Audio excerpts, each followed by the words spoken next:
Next ਆਪਣੇ ਕੋਲ topic ਹੈ sustainable development and organic farming.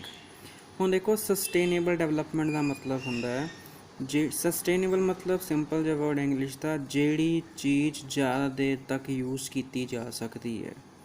ਮਤਲਬ ਜਿਹੜੀ ਚੀਜ਼ ਨੂੰ ਤੁਸੀਂ ਜ਼ਿਆਦਾ ਦੇਰ ਤੱਕ ਯੂਜ਼ ਕਰ ਸਕਦੇ ਹੋ, ਉਹ ਜਲਦੀ ਖ਼ਰਾਬ ਨਹੀਂ ਹੁੰਦੀ, ਉਹਨੂੰ ਸਸਟੇਨੇਬਲ ਡਿਵੈਲਪਮੈਂਟ ਕਹਿੰਦੇ ਆ। ਹੁਣ ਦੇਖੋ, ਸਸਟੇਨੇਬਲ ਡਿਵੈਲਪਮੈਂਟ ਆਰਗੈਨਿਕ ਫਾਰਮਿੰਗ। ਹੁਣ ਦੇਖੋ, ਤੁਹਾਨੂੰ ਪਤਾ ਹੈ ਹੁਣ ਆਪਣੇ ਇੱਥੇ ਕੀ ਹੁੰਦਾ, ਸਾਰੇ ਕੈਮੀਕਲ ਫਰਟੀਲਾਈਜ਼ਰ ਯੂਜ਼ ਕਰਦੇ ਆ, ਠੀਕ ਹੈ। ਮਤਲਬ ਟਰੈਡੀਸ਼ਨਲ ਐਗਰੀਕਲਚਰ ਹੁੰਦੀ ਹੈ, ਕੈਮੀਕਲ ਯੂਜ਼ ਹੁੰਦੇ ਆ, ਟੌਕਸਿਕ ਪੈਸਟੀਸਾਈਡਸ ਯੂਜ਼ ਹੁੰਦੇ ਆ, ਮਤਲਬ ਜਿਹਦੇ ਨਾਲ ਕੀ ਹੁੰਦੀ ਹੈ, ਆਪਣੀ ਫਸਲ ਬਹੁਤ ਜ਼ਿਆਦਾ ਹੁੰਦੀ ਹੈ, ਝਾੜ ਬਹੁਤ ਨਿਕਲ ਜਾਂਦਾ, ਠੀਕ ਹੈ ਨਾ। ਔਰ ਮਤਲਬ ਵੱਧ ਤੋਂ ਵੱਧ ਕੈਮੀਕਲ ਯੂਜ਼ ਕਰਦੇ ਹਾਂ ਤਾਂ ਕਿ ਝਾੜ ਵੱਧ ਨਿਕਲੇ, ਫਸਲ ਨੂੰ ਕੋਈ ਬਿਮਾਰੀ ਨਾ ਲੱਗੇ, ਮਤਲਬ ਸਪਰੇਅ ਵਗੈਰਾ ਅਸੀਂ ਕਰਦੇ ਹਾਂ। ਕਹਿੰਦੇ ਇਹਦੇ ਨਾਲ ਕੀ ਹੁੰਦਾ ਹੈ, ਜਿਹੜੇ ਸਿਸਟਮ ਹੈਗਾ ਇਕੋ ਫਰੈਂਡਲੀ ਨਹੀਂ ਹੈਗਾ। ਕਿਉਂ ਇਕੋ ਫਰੈਂਡਲੀ ਕਿਹੜਾ ਹੁੰਦਾ, ਮਤਲਬ ਜਿਹੜਾ এনवायरमेंट ਦੇ ਨਾਲ ਦਾ ਹੋਵੇ। ਹੁਣ ਇਹਦੇ ਵਿੱਚ ਕੀ ਹੈ, ਅਸੀਂ ਕੈਮੀਕਲ ਯੂਜ਼ ਕਰਦੇ ਹਾਂ, ਉਹ ਕੈਮੀਕਲ ਦਾ ਇਫੈਕਟ ਮਿੱਟੀ ਉੱਪਰ ਪੈਂਦਾ, ਠੀਕ ਹੈ। ਹੁਣ ਤਾਂ ਝਾੜ ਜ਼ਿਆਦਾ ਨਿਕਲਿਆ ਆ, ਅਗਲੀ ਵਾਰ ਉਹਦੀ ਉਪਜਾਊ ਸ਼ਕਤੀ ਖਤਮ ਹੋ ਜਾਂਦੀ ਹੈ, ਬਹੁਤ ਘੱਟ ਜਾਂਦੀ ਹੈ। ਫਿਰ ਆਪਾਂ ਕੈਮੀਕਲ ਯੂਜ਼ ਕਰਦੇ ਹਾਂ, ਮਤਲਬ ਉਹ ਮਿੱਟੀ ਕੈਮੀਕਲ ਦੇ ਉੱਪਰ ਡਿਪੈਂਡ ਹੋ ਜਾਂਦੀ ਹੈ, ਉਹ ਕੈਮੀਕਲ ਦੀ ਫਸਲ ਹੁੰਦੀ ਹੈ, ਉਹ ਫਸਲ ਅਸੀਂ ਖਾਂਦੇ ਹਾਂ, ਉਹ ਕੈਮੀਕਲ ਸਾਡੇ ਅੰਦਰ ਜਾਂਦਾ, ਠੀਕ ਹੈ ਨਾ। ਸੋ ਕਹਿੰਦੇ ਅੱਜ ਕੱਲ੍ਹ ਕੀ ਹੁੰਦਾ, ਇਹ ਤਾਂ ਹੋ ਗਈ ਜੇ ਸਸਟੇਨੇਬਲ ਡਿਵੈਲਪਮੈਂਟ। ਜੇ ਤੁਸੀਂ ਆਪਣੀ ਜ਼ਮੀਨ ਨੂੰ ਜ਼ਿਆਦਾ ਦੇਰ ਤੱਕ ਯੂਜ਼ ਕਰਨਾ ਚਾਹੁੰਦੇ ਹੋ ਤਾਂ ਆਪਾਂ ਨੂੰ ਔਰਗੈਨਿਕ ਫਾਰਮਿੰਗ ਕਰਨੀ ਪਊਗੀ।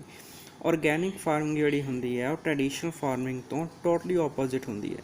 ਟਰੈਡੀਸ਼ਨਲ ਫਾਰਮਿੰਗ ਦੇ ਵਿੱਚ ਕੀ ਹੁੰਦਾ, ਤੁਸੀਂ ਟੌਕਸਿਕ ਪੈਸਟੀਸਾਈਡ ਯੂਜ਼ ਕਰਦੇ ਹੋ, ਫਰਟੀਲਾਈਜ਼ਰ ਯੂਜ਼ ਕਰਦੇ ਹੋ, ਜੋ ਕੈਮੀਕਲ ਫਰਟੀਲਾਈਜ਼ਰਸ ਹੁੰਦੇ ਆ, ਠੀਕ ਹੈ ਨਾ। ਤੁਸੀਂ ਉਹਦੇ ਹਿਸਾਬ ਨਾਲ ਖੇਤੀ ਕਰਦੇ ਹੋ ਤਾਂ ਕਿ ਆਪਣੇ ਕੋਲ ਕੀ ਹੈ, ਬਹੁਤ ਜ਼ਿਆਦਾ ਝਾੜ ਨਿਕਲੇ, ਠੀਕ ਹੈ। ਉਹਨਾਂ ਨਾਲ ਕੀ ਹੁੰਦਾ, ਜਿਹੜੀ ਆਪਣੀ ਮਿੱਟੀ ਹੁੰਦੀ ਹੈ ਖੇਤਾਂ ਦੀ, ਉਹਨਾਂ ਉੱਪਰ ਗਲਤ ਪ੍ਰਭਾਵ ਪੈਂਦਾ, ਠੀਕ ਹੈ ਨਾ। ਮਤਲਬ ਜੇ ਅਗਲੀ ਵਾਰ ਆਪਾਂ ਫਸਲ ਜ਼ਿਆਦਾ ਲੈਣੀ ਹੈ, ਫਿਰ ਆਪਾਂ ਕੀ ਕਰਾਂਗੇ, ਕੈਮੀਕਲ ਫਰਟੀਲਾਈਜ਼ਰ ਯੂਜ਼ ਕਰਾਂਗੇ।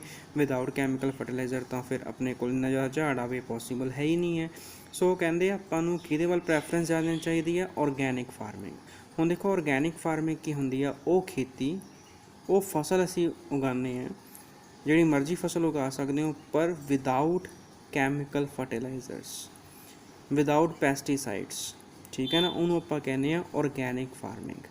ਮਤਲਬ ਬਿਨਾਂ ਪੈਸਟੀਸਾਈਡਸ ਤੋਂ, ਬਿਨਾਂ ਕੈਮੀਕਲ ਤੋਂ ਅਸੀਂ ਆਪਣੀ ਖੇਤੀ ਕਰਦੇ ਹਾਂ, ਸੋ ਉਹਨੂੰ ਆਪਾਂ ਕਹਿੰਦੇ ਹਾਂ ਔਰਗੈਨਿਕ ਫਾਰਮਿੰਗ। ਜਿਹੜੀ ਆਹ ਖੇਤੀ ਹੁੰਦੀ ਹੈ, ਇਹਦਾ ਝਾੜ ਬਹੁਤ ਘੱਟ ਨਿਕਲਦਾ ਕਿਉਂਕਿ ਕੋਈ ਪੈਸਟੀਸਾਈਡ ਨਹੀਂ ਯੂਜ਼ ਹੋ ਰਿਹਾ, ਕੋਈ ਫਰਟੀਲਾਈਜ਼ਰ ਨਹੀਂ ਯੂਜ਼ ਹੋ ਰਿਹਾ। ਅਗਰ ਝਾੜ ਘੱਟ ਨਿਕਲਦਾ, ਇਟ ਮੀਨਸ ਕੀ ਹੈ, ਇਹਦਾ ਰੇਟ ਜ਼ਿਆਦਾ ਹੋਊਗਾ, ਮਤਲਬ ਇਸ ਫਸਲ ਦਾ ਰੇਟ ਜ਼ਿਆਦਾ ਹੁੰਦਾ, ਪਰ ਇਹ ਸਾਡੇ ਸਰੀਰ ਉੱਪਰ ਕੋਈ ਪ੍ਰਭਾਵ ਨਹੀਂ ਪਾਉਂਦੀ, ਠੀਕ ਹੈ ਨਾ। ਮਤਲਬ ਕੋਈ ਬੁਰਾ ਪ੍ਰਭਾਵ ਨਹੀਂ ਪਾਉਂਦੀ। ਔਰ ਸਸਟੇਨੇਬਲ ਡਿਵੈਲਪਮੈਂਟ ਵਿੱਚ ਲੰਬੇ ਸਮੇਂ ਤੱਕ ਤੁਸੀਂ ਆਪਣੀ ਖੇਤ ਤੋਂ ਫਸਲਾਂ ਲੈ ਸਕਦੇ ਹੋ, ਕਿਉਂਕਿ ਕੋਈ ਪੈਸਟੀਸਾਈਡਸ ਨਹੀਂ ਹੈ, ਕੋਈ ਕੈਮੀਕਲ ਨਹੀਂ ਹੈਗਾ।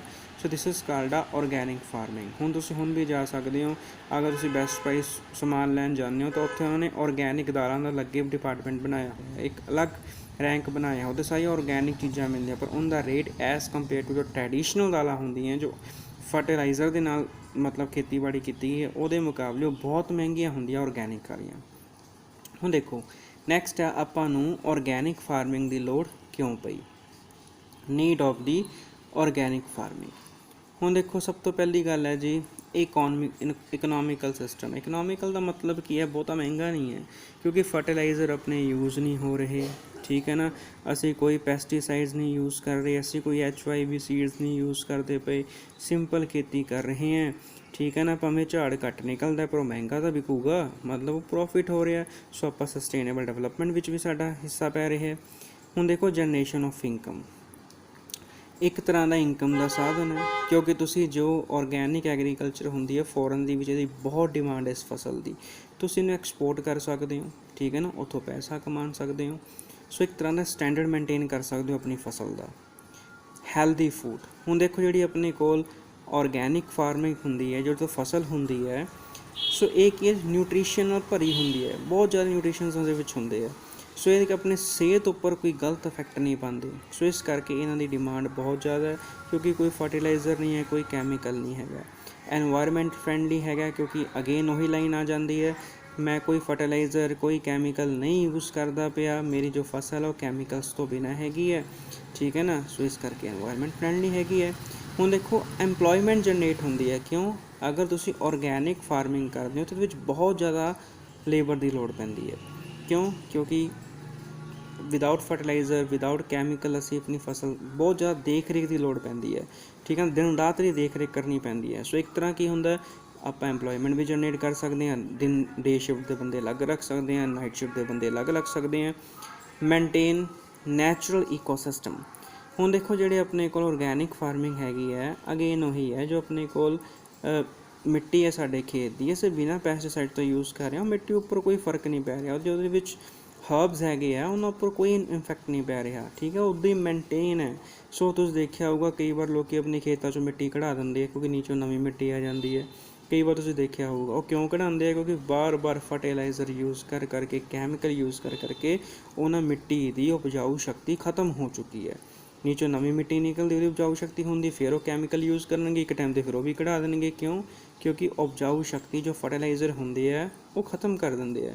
ਸੋ ਔਰਗੈਨਿਕ ਫਾਰਮਿੰਗ ਇਕੋਸਿਸਟਮ ਹੈ, ਕੋਈ ਫਰਟੀਲਾਈਜ਼ਰ ਨਹੀਂ ਹੈ, ਕੋਈ ਕੁਛ ਨਹੀਂ ਹੈ, ਜੋ ਤੁਹਾਡੀ ਮਿੱਟੀ ਦੇ ਵਿੱਚ ਹਰਬਸ ਹੈਗੇ ਆ, ਨਿਊਟ੍ਰੀਸ਼ਨ ਪਾਵਰ ਹੈਗੀ ਉਹਦੀ ਮੇਨਟੇਨ ਰਹਿੰਦੀ ਹੈ। ਸੋ ਕਾਫੀ ਸਾਲਾਂ ਤੱਕ ਤੁਸੀਂ ਉਹ ਖੇਤੀ ਕਰ ਸਕਦੇ ਹੋ, ਸਸਟੇਨੇਬਲ ਖੇਤੀ ਕਰ ਸਕਦੇ ਹੋ। ਹੁਣ ਦੇਖੋ ਨੈਕਸਟ ਆਪਣੇ ਕੋਲ ਹੈਗਾ ਚੈਲੰਜਸ ਬਿਫੋਰ ਔਰਗੈਨਿਕ ਫਾਰਮਿੰਗ। ਹੁਣ ਦੇਖੋ ਜੋ ਤੁਸੀਂ ਔਰਗੈਨਿਕ ਖੇਤੀ ਕਰਦੇ ਹੋ, ਠੀਕ ਹੈ ਨਾ, ਉਹਦੇ ਵਿੱਚ ਕਿਹੜੇ ਕਿਹੜੇ ਚੈਲੰਜਸ ਤੁਹਾਨੂੰ ਆ ਸਕਦੇ ਆ। ਹੁਣ ਦੇਖੋ ਫਸਟ ਆਪਣੇ ਕੋਲ ਚੈਲੰਜ ਹੈਗਾ ਨੀਡ ਆਫ ਪੋਪੂਲਾਈਜੇਸ਼ਨਸ। ਹੁਣ ਦੇਖੋ ਕਈ ਬੰਦੇ ਔਰਗੈਨਿਕ ਫਾਰਮਿੰਗ ਤੋਂ ਅਵੇਅਰ ਨਹੀਂ ਹੈਗੇ, ਉਹਨੂੰ ਪਤਾ ਹੀ ਨਹੀਂ ਹੈਗਾ ਵੀ ਔਰਗੈਨਿਕ ਫਾਰਮਿੰਗ ਕੀ ਹੁੰਦੀ ਹੈ, ਵਿਲੇਜਸ ਨੂੰ ਜਮਾ ਹੀ ਨਹੀਂ ਪਤਾ। ਜੋ ਅਸਲੀ ਔਰਗੈਨਿਕ ਫਾਰਮਿੰਗ ਹੁੰਦੀ ਹੈ ਤਾਂ ਉਹਦੇ ਵਾਸਤੇ ਆਪਾਂ ਨੂੰ ਨਵੀਂ ਮਸ਼ੀਨਰੀ ਵੀ ਅਡੈਪਟ ਕਰਨੀ ਪੈਂਦੀ ਹੈ, ਲੈਣੀ ਪੈਂਦੀ ਹੈ, ਤਾਂ ਤੁਸੀਂ ਵਧੀਆ ਔਰਗੈਨਿਕ ਫਾਰਮਿੰਗ ਕਰ ਸਕਦੇ ਹੋ। ਕਹਿੰਦੇ ਪਰ ਉਹਨਾਂ ਨੂੰ ਦੱਸਣਾ ਤਾਂ ਪੈਣਾ, ਉਹਨਾਂ ਨੂੰ ਦੱਸਣਾ ਪਊਗਾ, ਫਿਰ ਉਹਦੇ ਡਰੋਬੈਕਸ ਵੀ ਦੱਸਣੇ ਪੈਣਗੇ ਵੀ ਝਾੜ ਘੱਟ ਨਿਕਲਦਾ, ਇਹ ਮਹਿੰਗੀ ਵਿਕਦੀ ਹੈਗੀ ਹੈ। ਹੁਣ ਤੁਹਾਨੂੰ ਪਤਾ ਜਿਹੜੀ ਚੀਜ਼ ਮਹਿੰਗੀ ਹੁੰਦੀ ਹੈ ਤਾਂ ਉਹਦੀ ਡਿਮਾਂਡ ਤਾਂ ਘੱਟੇ ਹੁੰਦੀ ਹੈ, ਠੀਕ ਹੈ ਨਾ। ਸੋ ਇਹ ਚੈਲੰਜਿਸ ਹੈ ਔਰਗੈਨਿਕ ਫਾਰਮਿੰਗ ਦੇ ਵਿੱਚ। ਨੈਕਸਟ ਆਪਣੇ ਕੋਲ ਹੈ ਇਨਐਡਿਕੁਏਟ ਇਨਫਰਾਸਟਰਕਚਰ ਐਂਡ ਮਾਰਕੀਟਿੰਗ। ਹੁਣ ਦੇਖੋ ਸਭ ਤੋਂ ਬੜੀ ਗੱਲ ਹੈ ਆਪਣੇ ਕੋਲ ਮਸ਼ੀਨਰੀ ਨਹੀਂ ਹੈਗੀ ਔਰਗੈਨਿਕ ਫਾਰਮਿੰਗ ਵਾਸਤੇ। ਜੇ ਛੋਟੇ ਮੋਟੇ ਕਿਸਾਨ ਉਹਨੂੰ ਪ੍ਰੈਫਰੈਂਸ ਨਹੀਂ ਦਿੰਦੇ, ਕਿਉਂ? ਉਹਨਾਂ ਕੋਲ ਇੰਨਾ ਪੈਸਾ ਨਹੀਂ ਹੁੰਦਾ ਮਸ਼ੀਨਰੀ ਲੈਣ, ਲੇਬਰ ਵੀ ਸਾਨੂੰ ਪਤਾ ਹੈ ਜ਼ਿਆਦਾ ਲੱਗਦੀ ਹੈ ਔਰ ਮਹਿੰਗਾ ਹੀ ਵਿਕਦਾ ਹੈ। ਸੋ ਮਾਰਕੀਟ ਵਿੱਚ ਤਾਂ ਉਹ ਚੀਜ਼ ਵਿਕਦੀ ਹੈ ਜੋ ਵਧੀਆ ਹੋਵੇ ਔਰ ਸਸਤੀ ਹੋਵੇ। ਸੋ ਆਪਣੇ ਕੋਲ ਇਨਫਰਾਸਟਰਕਚਰ ਨਹੀਂ ਹੈ, ਜੋ ਮੰਡੀਆਂ ਹੈਗੀਆਂ ਔਰਗੈਨਿਕ ਚੀਜ਼ਾਂ ਖਰੀਦਣ ਲਈ ਤਿਆਰ ਨਹੀਂ ਹੈਗੀਆਂ। ਕਿਉਂ? ਕਿਉਂਕਿ ਇਹ ਮਹਿੰਗੀ ਹੁੰਦੀ ਹੈ, ਠੀਕ ਹੈ, ਗਾਹਕ ਇਹਨੂੰ ਪੈਂਦਾ ਨਹੀਂ ਹੈ, ਕਸਟਮਰ ਇਹਨੂੰ ਪਸੰਦ ਨਹੀਂ ਕਰਦਾ। ਸੋ ਇਹ ਚੈਲੰਜਿਸ ਹੈ ਇਹ ਤੱਕ, ਠੀਕ ਹੈ। ਲੈਸ ਆਊਟਪੁੱਟ, ਜੋ ਮੈਂ ਉੱਪਰ ਦੱਸ ਚੁੱਕੇ ਹਾਂ, ਜੋ ਔਰਗੈਨਿਕ ਫਾਰਮਿੰਗ ਹੈ ਇਹਦਾ ਝਾੜ ਘੱਟ ਨਿਕਲਦਾ ਹੈ, ਕਿਉਂਕਿ ਅਗਰ ਝਾੜ ਵਧਾਉਣਾ ਹੋਵੇ ਤਾਂ ਆਪਾਂ ਕੈਮੀਕਲ ਫਰਟੀਲਾਈਜ਼ਰ ਯੂਜ਼ ਕਰਦੇ ਹਾਂ, ਤਾਂ ਬਿਨਾਂ ਕੈਮੀਕਲ ਫਰਟੀਲਾਈਜ਼ਰਸ ਤੋਂ ਹੈ। ਸੋ ਇਹਦਾ ਝਾੜ ਬਹੁਤ ਘੱਟ ਨਿਕਲਦਾ ਹੈ, ਕੁਆਂਟੀਟੀ ਬਹੁਤ ਘੱਟ ਹੁੰਦੀ ਹੈ ਔਰ ਬਹੁਤ ਮਹਿੰਗੀ ਹੁੰਦੀ ਹੈ। ਸੋ ਇਸ ਕਰਕੇ ਇਹ ਵੀ ਇੱਕ ਤਰ੍ਹਾਂ ਦਾ ਚੈਲੰਜ ਹੈ। ਹੁਣ ਦੇਖੋ ਸ਼ੋਰਟ ਸ਼ੈਲਫ ਲਾਈਫ, ਜਿਹੜੇ ਆਪਣੇ ਕੋਲ ਔਰਗੈਨਿਕ ਫਾਰਮਿੰਗ ਦੀ ਫਸਲ ਹੈ ਉਹਦਾ ਝਾੜ ਆਇਆ, ਇਹ ਲਾਈਫ ਬਹੁਤ ਘੱਟ ਹੁੰਦੀ ਹੈ। ਉਹਦਾ ਕਾਰਨ ਕੀ ਹੈ? ਕਿਉਂਕਿ ਕੋਈ ਫਰਟੀਲਾਈਜ਼ਰ ਨਹੀਂ ਹੈਗਾ, ਕੋਈ ਆਪਣੇ ਕੋਲ ਕੈਮੀਕਲ ਨਹੀਂ ਹੈਗਾ, ਜੋ ਆਪਣੇ ਕੋਲ ਨੈਚੁਰਲ ਫਸਲ ਹੈ ਉਹੀ ਹੈ, ਠੀਕ ਹੈ ਨਾ। ਸੋ ਇਹਨੂੰ ਬਚਾਉਣ ਵਾਸਤੇ ਵੀ ਕੋਈ ਕੈਮੀਕਲ ਨਹੀਂ ਯੂਜ਼ ਕਰ ਸਕਦੇ, ਕੋਈ ਫਰਟੀਲਾਈਜ਼ਰ ਨਹੀਂ ਯੂਜ਼ ਕਰ ਸਕਦੇ। ਸੋ ਇਸ ਕਰਕੇ ਕੀ ਹੈ, ਇਹਦੀ ਲਾਈਫ ਬਹੁਤ ਘੱਟ ਹੁੰਦੀ ਹੈ, ਕੁਛ ਟਾਈਮ ਤੋਂ ਬਾਅਦ ਇਹ ਫਸਲ ਖਰਾਬ ਹੋ ਜਾਂਦੀ ਹੈ। ਹੁਣ ਦੇਖੋ ਇਹ ਵੀ ਚੈਲੰਜ ਹੈ, ਕਿਸਾਨ ਨੇ ਫਸਲ ਬੀਜ ਲਈ, ਉਹਦੇ ਕੋਲ ਫਸਲ ਪਈ ਹੈ, ਉਹ ਛੇਤੀ ਛੇਤੀ ਵੇਚਣ ਦੀ ਕੋਸ਼ਿਸ਼ ਕਰੂਗਾ। ਅਗਰ ਉਹਦੀ ਫਸਲ ਨਹੀਂ ਵਿਕੀ, ਉਹ ਖਰਾਬ ਹੋ ਗਈ, ਸੋ ਉਹ ਲੋਸ ਕਿਹਨੂੰ ਬੀਅਰ ਕਰਨਾ ਪਊਗਾ? ਕਿਸਾਨ ਨੂੰ ਬੀਅਰ ਕਰਨਾ ਪਊਗਾ। This is also a challenge. Limited choice of production. ਹੁਣ ਦੇਖੋ ਆਪਣੇ ਕੋਲ ਕਈ ਸੀਜ਼ਨਲ ਕ੍ਰੌਪਸ ਹੁੰਦੀਆਂ, ਉਹ ਤੁਸੀਂ ਕਹੋ ਜੀ ਮੈਂ ਹਰ ਇੱਕ ਫਸਲ ਦੀ ਔਰਗੈਨਿਕ ਖੇਤੀ ਕਰੂੰਗਾ, ਦਿਸ ਇਜ਼ ਨਾਟ ਪੋਸੀਬਲ, ਠੀਕ ਹੈ ਨਾ।